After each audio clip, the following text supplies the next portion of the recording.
أهلا وسهلا بكم في هذا الاجتماع الهام.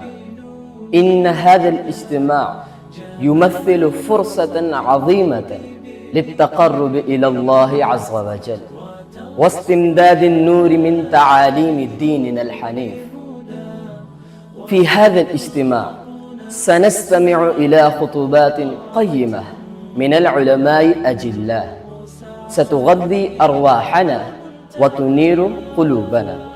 ندعوكم جميعا للحضور والمشاركة في هذا الجو الروحي المليء بالخيرات.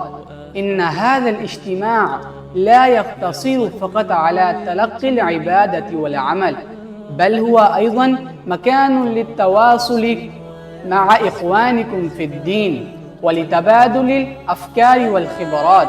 فالحضور هنا يعزز الروابط الأخوية ويعمق فهمنا للدين. فلا تفوتوا هذه الفرصة وكونوا من الحاضرين، فالتجمع في هذا النوع من الاجتماعات يعد من أفضل الطاعات وأحسن القربات إلى الله.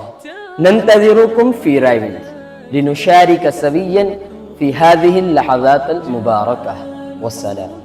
جمال الوجود بذكر